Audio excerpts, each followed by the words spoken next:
Ce jour dédié pour l'élévation de l'âme de Jules Huato Ben Julie Mazala, Bezat Hashem. Amen. Donc il faut, quand on se lave les mains pour manger du pain, donc tout le monde sait comment on fait, on prend un ustensile, on met 3 fois sur la main droite, on met 3 fois sur la main gauche, on lève les mains, on fait la bracha et on s'essuie les mains. Maintenant, quand on met l'eau sur les mains, il faut que l'eau arrive partout, jusque là.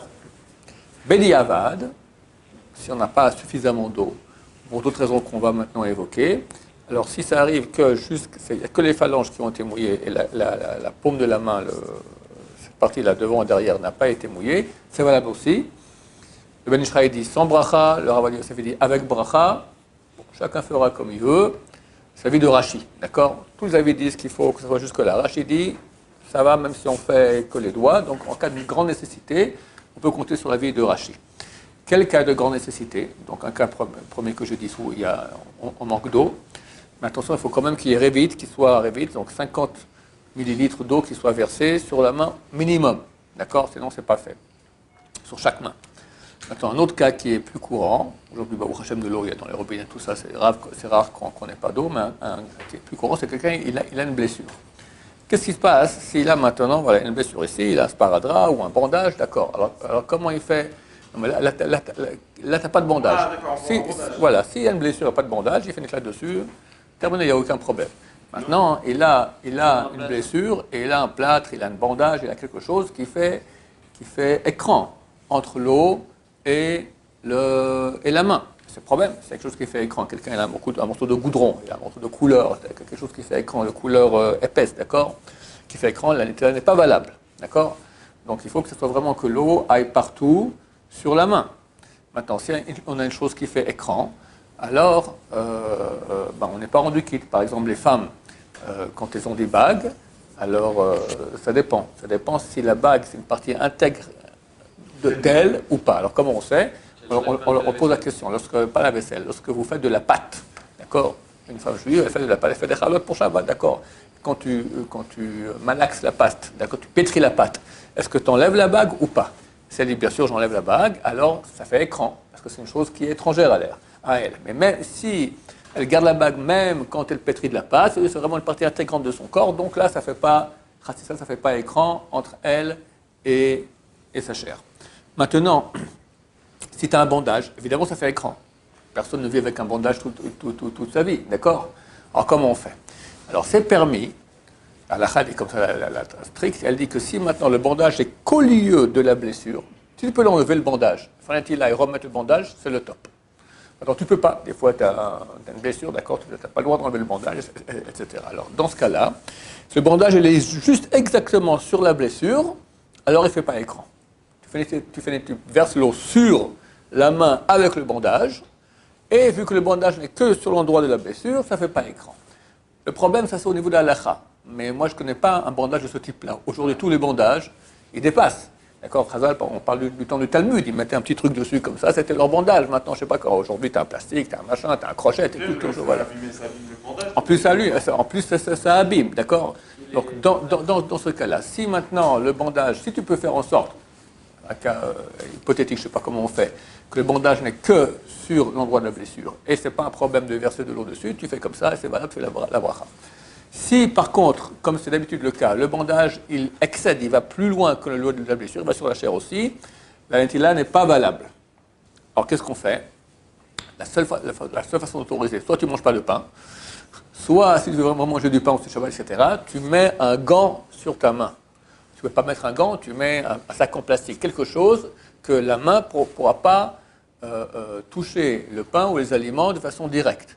Pas que tu vas manger, il y en a qui font comme ça, par exemple, ils n'ont pas c'est marqué ici, quelqu'un maintenant, il n'a pas d'eau, rien du tout, alors il n'y a vraiment pas le choix, il n'a que du pain à manger, d'accord? Dans ce cas-là, il peut mettre des gants ou un plastique sur les mains et manger comme ça son pain, sans faire la bracha, sans lentilla, sans rien du tout. Il fait aussi et il mange, il fait aussi bien sûr et il mange. Il y a des gens qui se trompent, ils disent bon je vais faire comme ça, et ils ont les mains qui ne sont pas recouvertes, ni de gants, ni de plastique, mais quand ils touchent le pain, c'est avec un plastique, ça c'est interdit, c'est pas valable. On n'a pas que tu vas toucher un moment sans le plastique. Il faut que le plastique entoure bien ta main. Donc la main qui est blessée avec le bandage, et on ne peut pas faire nettoyer dessus à cause du bandage, alors on met un plastique dessus, ou un gant, ou quelque chose, d'accord, ou on la met dans la poche, tout le repas, mais on ne la sort pas de la poche. La poche, c'est aussi un bandage, mais bon, je crois que personne ne tient dans le cou pendant un repas entier, la garder dans la poche, donc on met un gant, un bandage, et comme ça on peut manger. Alors on fait l'intila sur l'autre main, et on fait la bracha al netilat yadaim, au pluriel quand même. Parce qu'on fait sur la coutume que Dieu nous a ordonnée de faire netilat, de laver les mains. D'accord? Bien que là, dans ce cas, on fait que la main, néanmoins dans la bracha, ça ne change pas, et on fait netilat yadaim, se laver les mains. Oui. Ah, là, vous avez dit que si on prend un plastique, on ne peut pas faire, c'est interdit si on touche du pain. Mais si c'est du pain qui est brûlant, ça veut dire, nous, notre intention, c'est de pas du tout le toucher, même sans faire exprès, parce qu'on va se brûler les mains. Non, il y a... Avec le café, là. Non. Chazal, on appelle ça l'eau brûlée. Et ça, les Israéliens n'ont pas fait de différence. Tu manges du pain, donc s'il est brûlant, tu vas mettre dans la bouche, tu vas attendre qu'il refroidir un peu, n'est-ce pas? Donc de toute façon, tu entoures toute ta main et on ne discute pas. Voilà. C'est compliqué quand on est blessé, ouais. Alors, deuxième solution, qui est beaucoup plus aisée.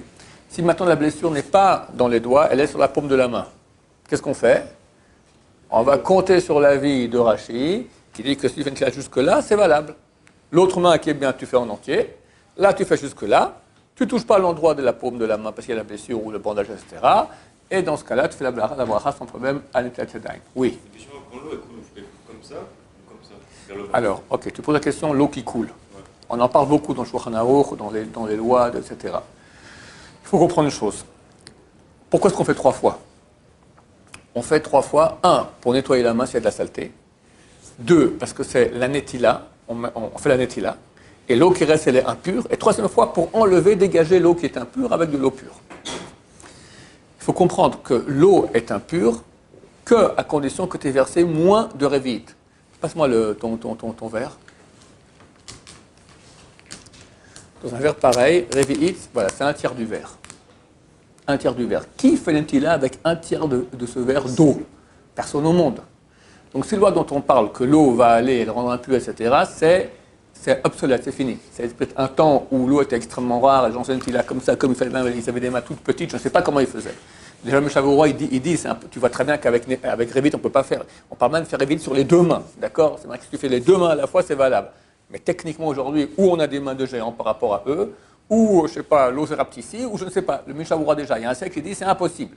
Aujourd'hui, encore à plus forte raison, d'accord? Donc, le seul cas où on parle de ce problème que l'eau descend, elle revient, etc., c'est vrai, c'est uniquement dans le cas où on a fait une avec moins de révéite. Donc, on n'en parle pas parce que ça casse la tête, c'est très compliqué, et en plus, ce n'est pas du tout actuel. Merci pour ton verre.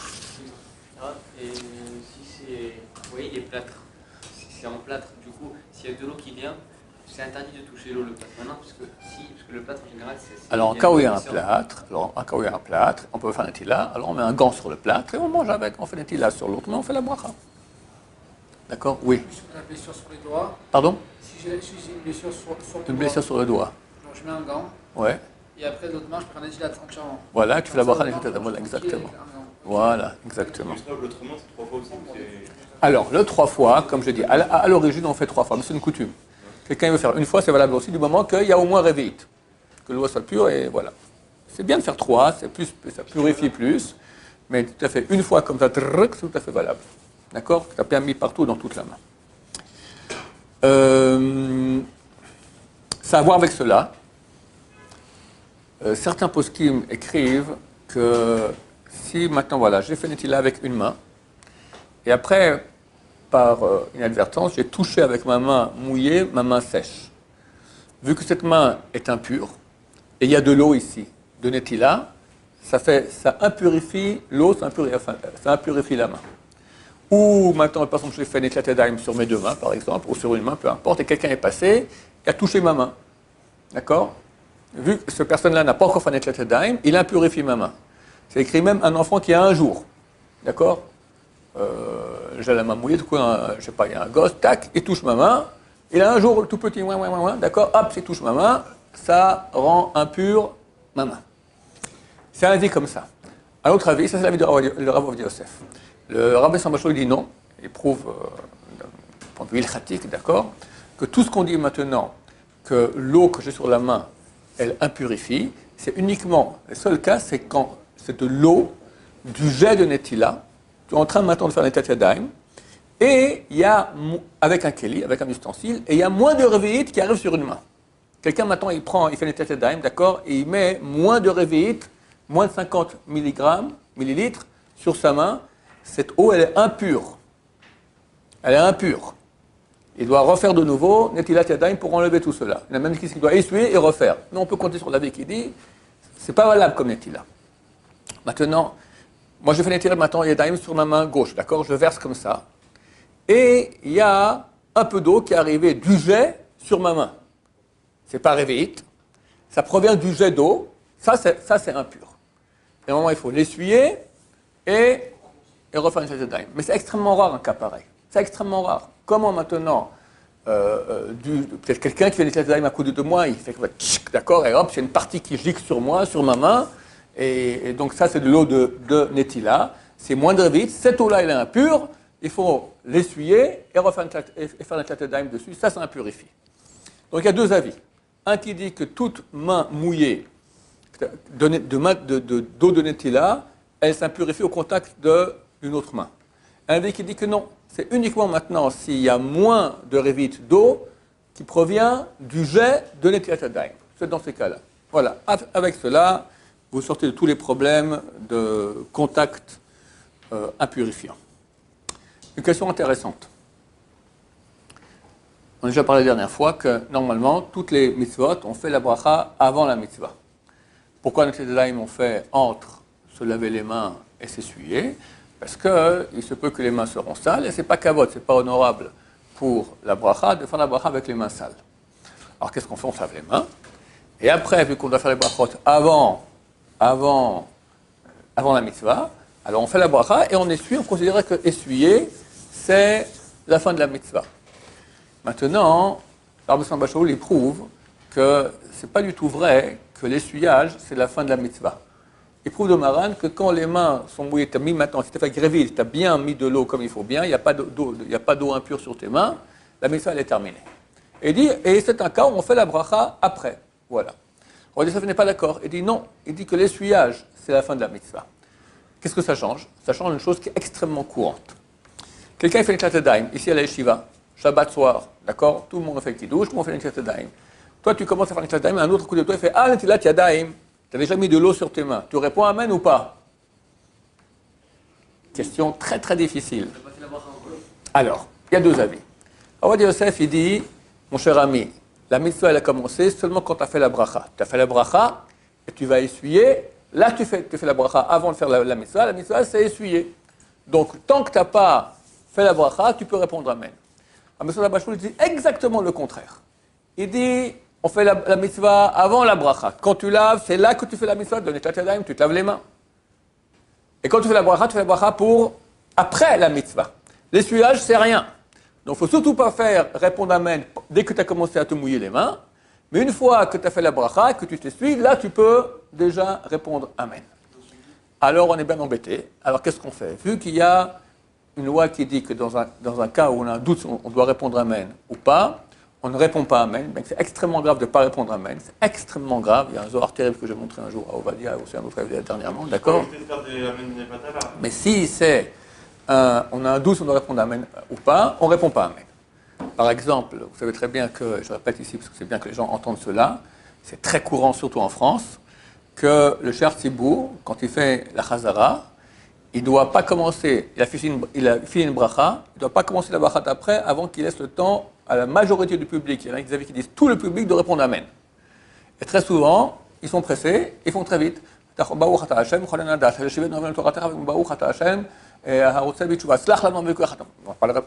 droit de répondre amen. Alors, les gens n'ont pas répondu amen, enfin, ils répondent amen, mais l'amen n'est pas valable, donc sa bracha elle est batala, donc toute la chazara elle est fichue et c'est terrible. D'accord? Maintenant, comment j'ai un minyan pareil, et j'entends le faire Tzibour, maintenant, des fois j'ai vu que, hop, il a commencé trop tôt, on n'a pas le temps de répondre, mais des fois oui.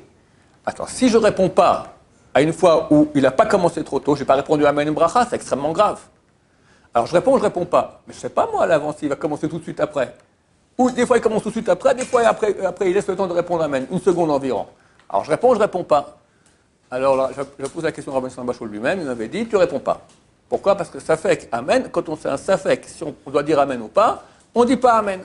Donc, dans ce cas maintenant, vu qu'on a deux grands poskim, un qui dit tu réponds, l'autre qui dit tu réponds pas, et un autre qui dit tu réponds pas à la fin, donc depuis le début jusqu'à la fin, on ne répond pas Amen, et comme ça c'est le mieux. Faites attention, parce qu'il y a beaucoup de gens qui répondent Amen quand ils sont au milieu. Je crois que Bediavad, on pourra toujours compter sur un avis que c'est valable. D'accord? Mais a priori, pour faire bien, si quelqu'un, maintenant, il s'est trompé et a répondu Amen, il pourra toujours compter sur un des deux avis de ces grands poskim que ça va. Parce qu'un dit que oui, quand l'un dit oui, l'autre dit non. Et quand l'autre dit non, l'autre dit oui. D'accord? Mais a priori, c'est mieux de ne pas répondre Amen dès le début qu'on se lave les mains jusqu'à la fin de l'essuyage. Une échate d'âme n'est valable que si on l'a fait avec un ustensile. D'où on apprend cela? De deux endroits. La échate d'âme que faisaient les Kohanim au temple, c'est à partir d'un ustensile, le kior. Il y avait une sorte de bassine d'eau au temple et se laver les mains et les pieds. D'accord? Nous, aujourd'hui, on n'a pas la capacité de purifier les pieds. Les Kohanim au temple avaient la capacité et devaient faire une d'âme des mains et des pieds. D'accord? Ils tenaient le pied et versaient comme ça. C'est un peu gymnastique, mais bon, c'était les Kohanim. D'accord? De même, on apprend cela de Efer Para Adouma. Très bientôt vient Mashiach. Il va faire la 10e vache rousse. La première, c'est Moshe Rabbeinu qui a fait. On a la descente de celle-là. Elles ont été mélangées à toutes les. Il y a eu 9 pour l'histoire. Chacune des 8 autres, il y a un peu de ces descendres de Moshe Rabbeinu qui ont été mélangées à celles des autres. Et le Mashiach vient, va faire la 10e très bientôt pour Hashem. Et il paraît qu'il y a des endroits, des grottes dans la région ici, où dedans il y a des jarres, avec des jarres aussi. Il reste la cendre de celle de Moshe Rabbeinu. Bon, Mashiach viendra, nous dira comment faire. De là, on apprend qu'on fait une Tataïm avec un ustensile. Quelqu'un qui ouvre le robinet comme ça, c'est pas valable. C'est un ustensile qui n'est pas un ustensile. Par exemple, un chapeau borsalino comme on a nous ici. Là, tu le mets à l'envers, tu n'as pas de clé, tu es parti à faire Kivot Sadikim, on n'a pas de kili, on est dans la campagne, comme ça, allez, j'ai mon chapeau, tu mets à l'envers, comme ça. Pas valable. Un chapeau, c'est pas Ben Ishra écrit aussi avec un Kisou Gdera, un couvercle. Un couvercle, c'est pas un ustensile. C'est un ustensile, mais c'est un ustensile de couvercle, c'est pas un ustensile de mettre de l'eau dessus. D'accord? Donc il faut un ustensile qui est utilisé voilà, pour être un contenant. Maintenant, pour avoir un statut d'ustensile, la discussion aussi, est-ce qu'un verre jetable, quelqu'un prend une boîte de conserve maintenant, on fait des cornichons dans le pique-nique, on n'a pas une daim, allez bon, on verse les cornichons quelque part, on prend le verre de la boîte de conserve de cornichons, on fait une télé avec. Ou bien un verre jetable, est-ce que c'est un statut d'ustensile ou pas? Alors, Rabbi Sambachol dit que non, parce que tu l'utilises, après tu jettes, d'accord? C'est pas un ustensile, c'est rien du tout.